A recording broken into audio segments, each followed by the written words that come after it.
You know, people have built entire ideas and doctrines around this thing called speaking in tongues. For some, it's the ultimate spiritual badge. You either have it or you don't. For others, it's the weirdest thing they've ever seen, like mumbling nonsense. But let's pull the curtain back for a second. What if I told you Jesus showed me that speaking in tongues is not what most of us think?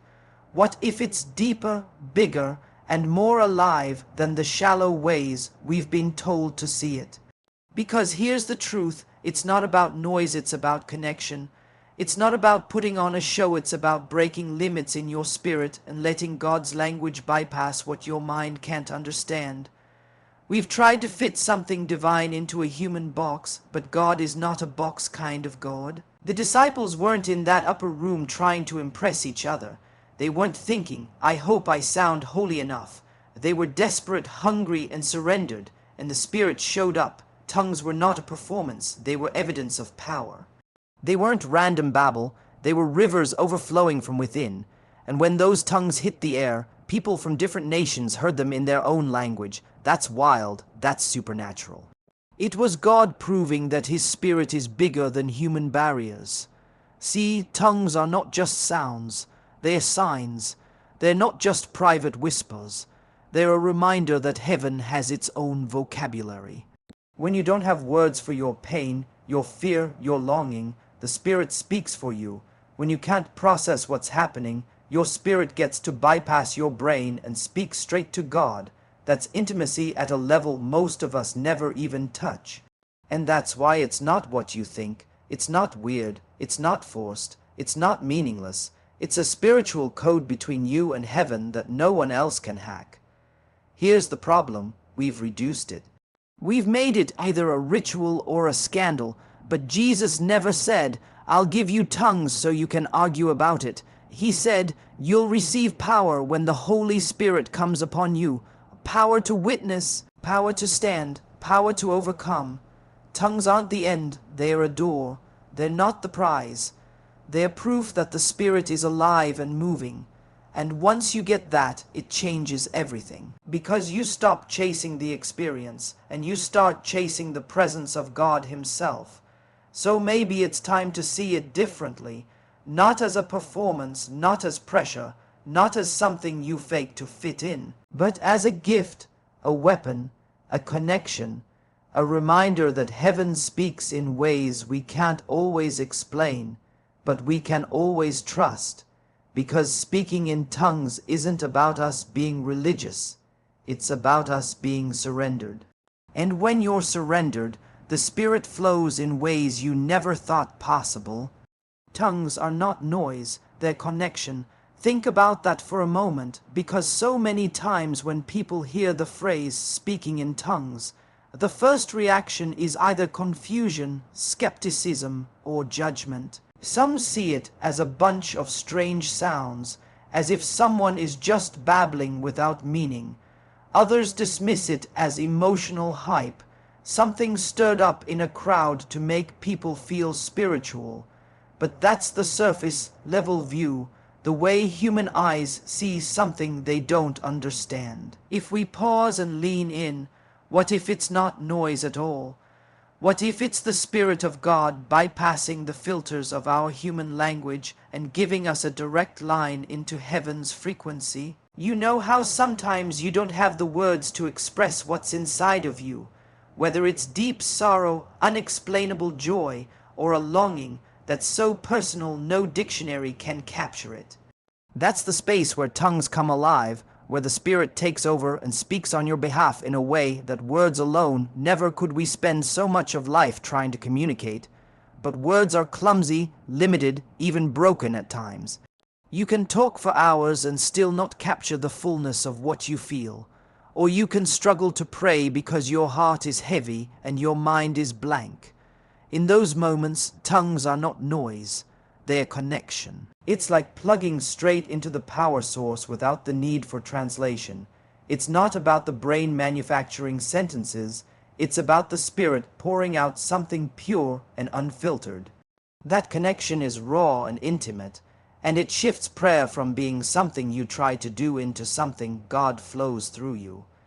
Instead of you pushing words upward, the Spirit draws heaven downward into your reality. It's not empty sound, it's sacred conversation. The beauty of this is that connection in tongues is not bound by culture, vocabulary, or intellect. You don't need to be eloquent, educated, or fluent in some particular language to connect with God in this way. The Spirit cuts past all of that and reaches to the core of who you are. When people misunderstand it as noise, they miss the miracle that's happening beneath the surface. It's not about how it sounds to the human ear. It's about what it does in the spiritual realm. It's like the difference between static on a radio and a secret channel tuned perfectly between you and the Creator. To the outsider, it may sound unorganized, but in reality, it's perfectly aligned. That's the mystery and the beauty. It doesn't have to make sense to everyone else to be powerful in the presence of God. And when you experience it, you realize it's less about performance and more about surrender. You're not trying to impress anyone. You're letting go and letting the Spirit take control. That connection changes the posture of your heart because you know you're no longer striving to be understood. You're already understood at the deepest level. It's not about your voice making sense. It's about your spirit finding release. And in that release, something happens inside you. Peace, clarity, strength, renewal. The connection is so real that once you touch it, you know it's not noise at all. It's life flowing through you from a source bigger than yourself. It's not a performance but power. And this is where many people get it wrong when they think about speaking in tongues or even about spiritual gifts in general. We live in a world that loves performance, that thrives on appearance, showmanship, and the idea of proving something in front of others. So naturally, when people hear about tongues, they often assume it's just another way of looking more spiritual or trying to show that you've reached some special level of faith. But that's not what it was ever meant to be. The disciples in the upper room weren't preparing a stage act. They weren't rehearsing lines or practicing tones. They were waiting, surrendered, desperate for the promise Jesus gave them. And when the Spirit came, what was released was not performance but raw power, something that shook the room and spilled into the streets. Something that drew crowds and opened hearts in a way no speech or argument could have managed on its own. Power is what separates tongues from being empty sounds. It's not the mechanics of the words that matter, it's the fire behind them. If you think about it, every word we speak in any language has no value until power is attached to it. That power can come from emotion, conviction, authority, or in this case, the Spirit of God Himself. Tongues become powerful because they're charged with something that doesn't come from human effort, and that's why it transforms the atmosphere. Imagine walking into a room where people are praying in tongues, not performing, not trying to impress, but surrendering. There's a shift you can feel, a presence that fills the air and breaks down fear, heaviness, and even doubt. That's power, not performance. The problem is, when people try to make it into performance, they strip it of what makes it real. If you're doing it to look good, to fit in, to be recognized, then it loses its authenticity. Power doesn't come from pretending, it comes from surrender.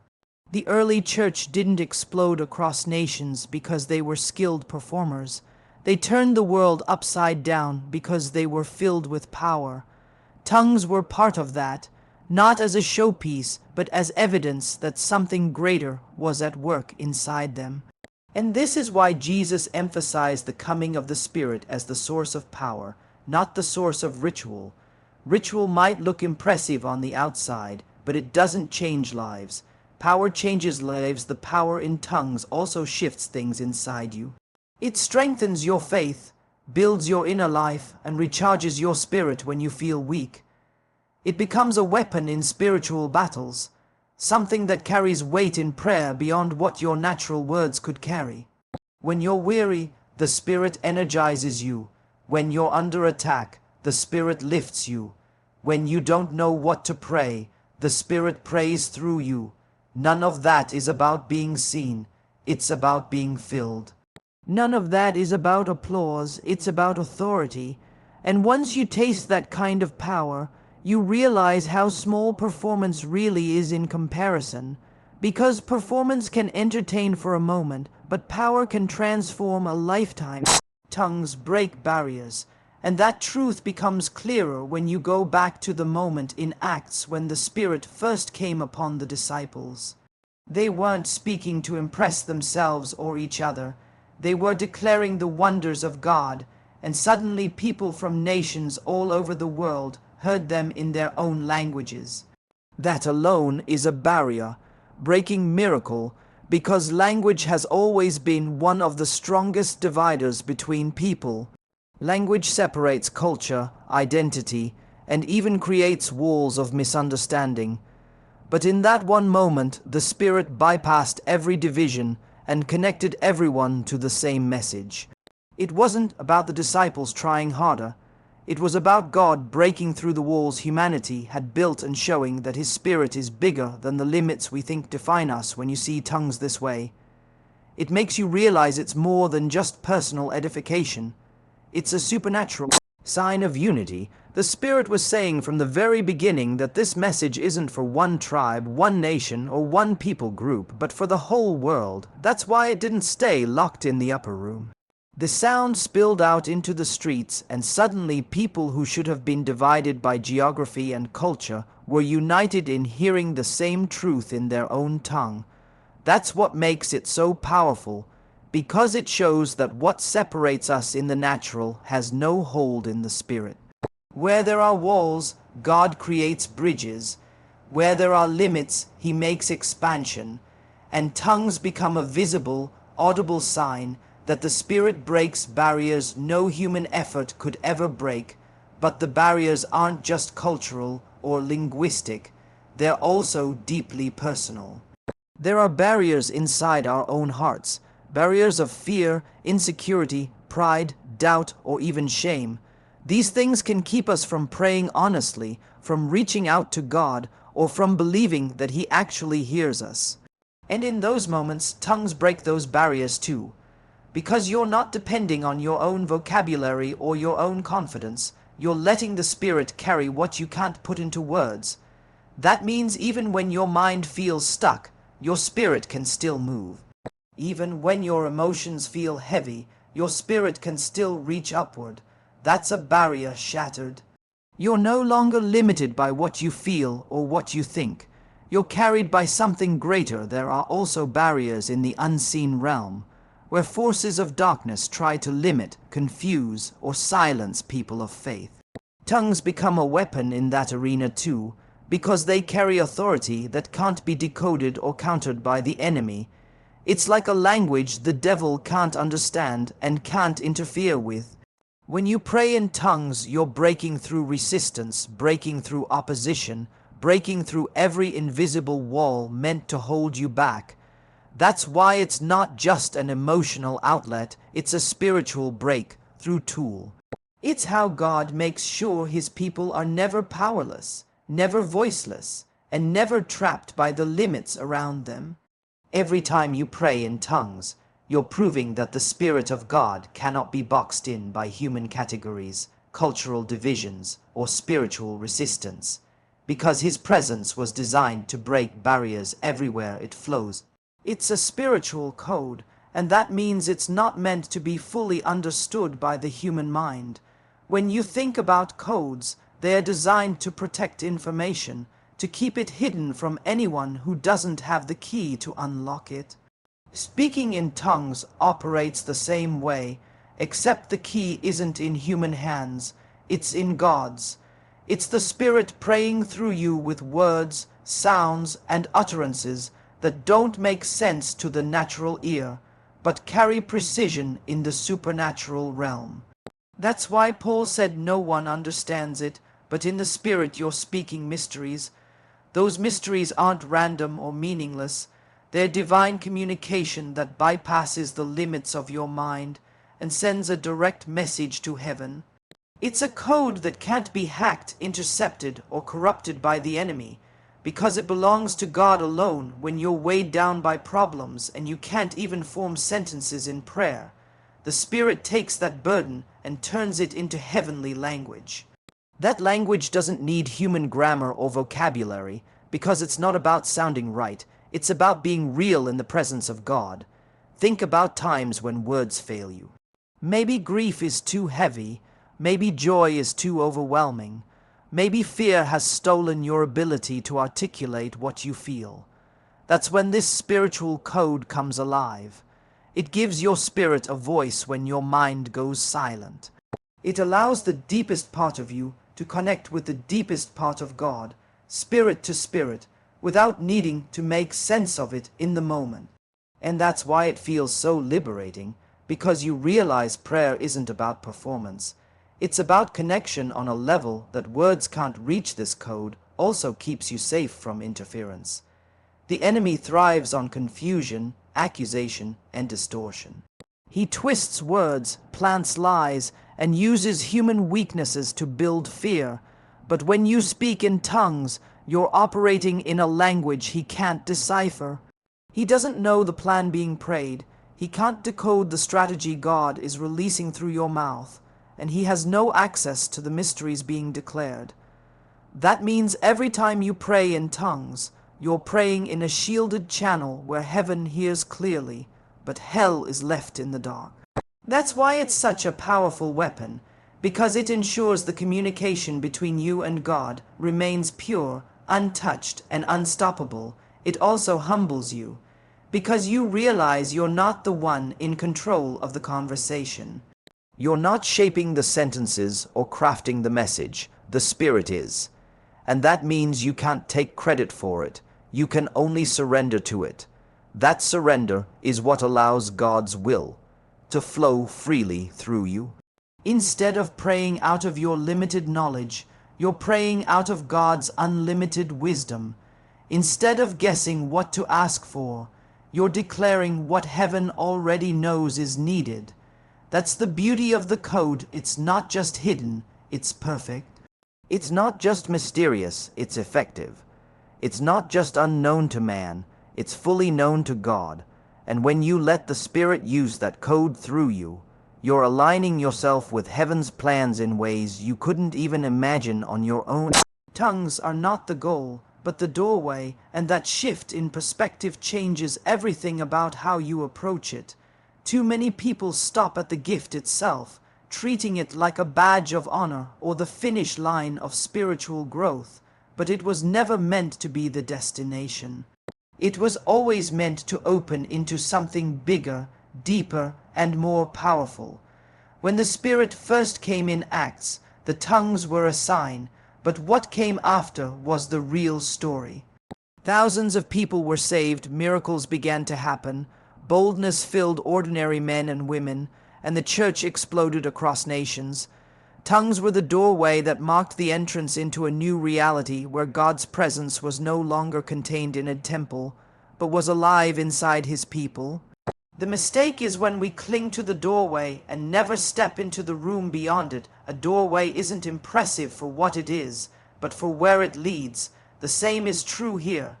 Tongues are incredible, but they lead to intimacy, to deeper prayer, to stronger faith, to courage you didn't know you had. They lead to visions, to wisdom, to supernatural encounters with God's power in your everyday life. If you stop at tongues as the ultimate prize, you miss out on the greater reality they were designed to usher you into. It's like being given a key and never unlocking the door. The gift is beautiful, but it's not the treasure. The treasure is the presence and power of God that flows once you step through. When you start to see tongues as a doorway, it frees you from striving. You no longer feel pressure to manufacture an experience or prove yourself to anyone. Instead, you recognize that the Spirit has given you access, and with that access comes the invitation to explore the fullness of God. That's where transformation happens. That's where fear turns into faith, weakness turns into strength, and doubt turns into bold conviction. Tongues are simply the beginning of that journey, the moment where you cross from the natural into the supernatural and begin to walk in the Spirit's power in a new way. It also removes pride, because if tongues are not the goal, then no one gets to use them as a ranking system. They're not a measure of who's more spiritual. They're a reminder that everyone who receives has been invited into the same access point. It's not about being superior, it's about being available. And once you realize that, your focus shifts from comparing experiences to pursuing God Himself. You stop asking, "Do I have it?" And you start asking, "What am I stepping into now that I do?" That mindset is what takes you from surface-level spirituality into a life that is truly spirit. The doorway also symbolizes movement, which means tongues were never meant to leave you stagnant. They're meant to propel you forward into prayer that shifts atmospheres, into worship that breaks chains, into faith that stands unshaken in trials. Every time you pray in tongues, you're reminding yourself that you have access, and every time you step through that access, you're walking into more of God's presence, more of His wisdom, more of His strength.